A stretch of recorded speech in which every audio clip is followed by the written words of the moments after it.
है, और दिया है तो देखिए क्या भव्य दिया है। राम मंदिर का उत्सव भी इस तरह से मनाने की तैयारी है कि इससे देश का घर घर जुड़ जाए। ऐसा ना लगे कि कार्यक्रम सिर्फ अयोध्या में हो रहा है। अब हर कोई तो 22 जनवरी को अयोध्या पहुंच नहीं पाएगा, इसलिए कैसे सबको जोड़ा जा रहा है उसे भी आपको बताता हूं। अयोध्या से अक्षत यानी पीले रंग के चावल को घर घर पहुंचाया जा रहा है। मतलब आप घर पर भी हैं तो आपको यह फील आना चाहिए कि आप इस कार्यक्रम से कनेक्टेड। अक्षत घर घर भेजने का मतलब है शुभ कार्य की सूचना देना और निमंत्रण देना। अयोध्या से अक्षत पहुंचाने का मतलब है कि सभी को प्रतीकात्मक निमंत्रण देना।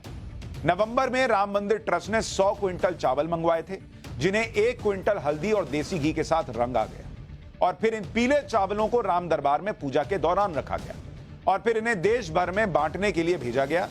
पीले चावल को बांटने के लिए हर राज्य से संघ और विश्व हिंदू परिषद के लोगों को अयोध्या बुलाया गया था। हर प्रतिनिधि को 5 किलो पीले चावल दिए गए। इन पीले चावल को अपने अपने इलाके के मंदिर में पूजा के लिए भी भेजा गया। फिर इन्हें जिले के प्रतिनिधियों को दिया गया, जहां से ये ब्लॉक, तहसील और गांव में भेजे जा रहे हैं। 15 जनवरी तक देश के 5 लाख गांव में अयोध्या से पूजित अक्षत यानी पूजा किया गया चावल पहुंचाया जाएगा। 22 जनवरी को पूरा देश राममय करने के लिए 5 लाख गांवों और बस्तियों से एक एक मंदिर को भी शामिल किया गया है। 5 लाख मंदिरों में आरती की तैयारी, अपने अपने गांव में भजन कीर्तन की व्यवस्था की जा रही है। मेरी बस्ती मेरा इलाका मेरी अयोध्या के नाम से घर घर गांव गांव में कार्यक्रम हो। लोगों को स्थानीय मंदिरों में और अपने अपने इलाकों में 22 जनवरी वाले दिन उत्सव मनाने के लिए कहा गया है। गांवों कस्बों में टेलीविजन स्क्रीन लगाया जाएगा।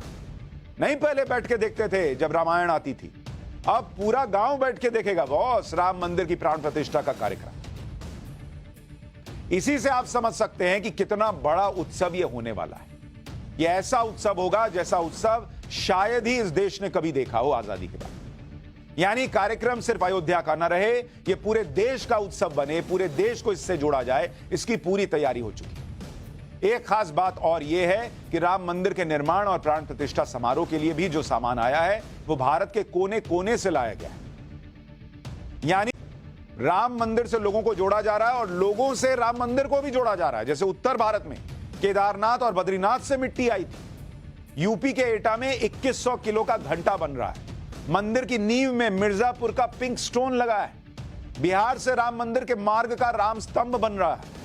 झारखंड से मंदिर के लिए मिट्टी आई है। छत्तीसगढ़ से चावल भेजे गए हैं, इसी चावल से श्री राम का भोग लगेगा। राजस्थान के भरतपुर के पत्थरों से मंदिर बन रहा है। राजस्थान के जोधपुर से घी आया है। पूर्वी भारत में असम से चाय और मसाले भेजे गए।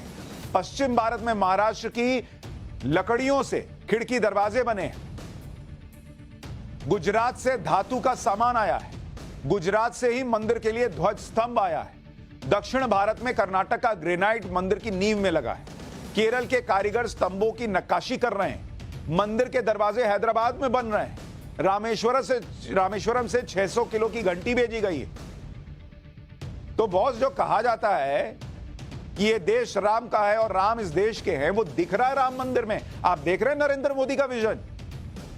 लोग कोसने को कोस सकते हैं, जिनको सिर्फ आलोचना करनी है कर सकते हैं कि ये बीजेपी का कार्यक्रम है, नरेंद्र मोदी का। अरे भाई, बीजेपी ने इसके लिए लड़ाई लड़ी है, वो छोड़ थोड़ी देंगे। लेकिन उन्होंने देश को जोड़ा है भाई। सबको लगना चाहिए कि ये उनका राम मंदिर है।